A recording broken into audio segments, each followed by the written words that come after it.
Okay, that just happened.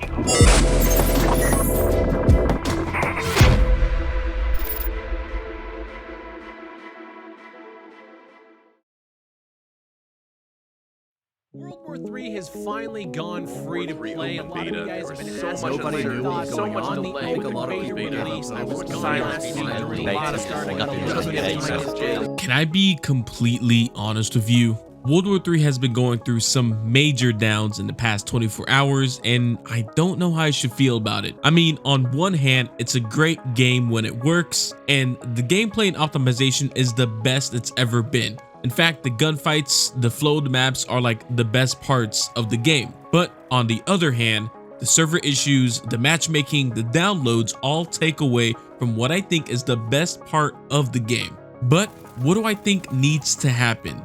Well, I'll explain that in a minute, but firstly, guys, I just wanted to say thank you because we just hit 4,000 subscribers just a few days ago. So now that means moving on to the next goal of 5,000. So please hit that subscribe button if you want to be part of that, and also like this video as it helps me out and the channel. Okay, so World War III, well, it's looking pretty bad and bleak right now. And I'm talking right now on October 3rd at like 1:37 in the morning because I've gotten a lot of information, but I will get down to that later. But from mostly negative reviews on Steam recently to people just bashing the game left and right. I mean, just take a look at my comments, for example, on both Twitter and YouTube. Obviously, people are just fed up with the current development, and trust me, I completely understand. I mean, I've been playing and covering this game since 2018/2019, as I know a lot of you that are currently watching have as well. The bottom line, gamers like you and I are tired of supporting games for years just to have them end up in continuous development cycles after launch. Take Battlefield 2042, for example, Cyberpunk, No Man's Skies. Those games were full-fledged releases, and I'm sure we all remember those launches. And I cover a lot of indie games on this channel as well, so we all know the way the process works. But can this game go through another downfall? Can this game survive another massive review bombing and another era of just maintenance patches with possibly no content coming soon? Look, I know how you're feeling, and believe me, if there was any way I could help you, I would. I try my best to answer comments, give advice and feedback, but at the end of the day, I'm just one guy. I'm just a dude making YouTube videos, and I'm not a game developer. I might be a World War III game partner, but I don't know everything, and I don't know exactly how it works. And trust me, I would love to learn that process in the future, but that's for a conversation later. But it's not all bad news, guys. The team over at the Farm 51 know exactly all of these issues you guys are currently experiencing. From the initializing interface screen to you guys not being able to load into matches, the 151 error messages, and of course the amazing client authentication error. And those are just some of the issues, and fixes are actively being worked on as we speak.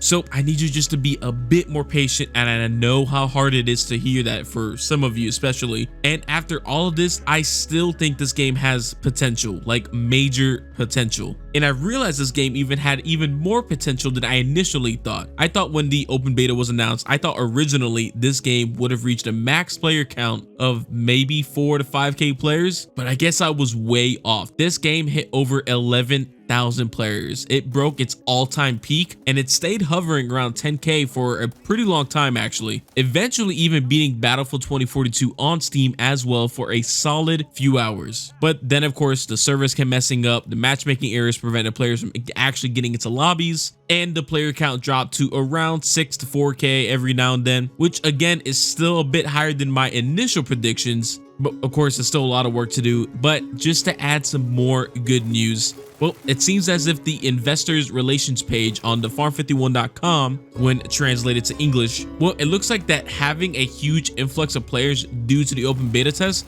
was exactly what Farm51 needed all along, to finally figure out what they needed for their network infrastructure moving forward. They have also apparently found out exactly what the issue is, and will be pushing out fixes in upcoming days/weeks, not months.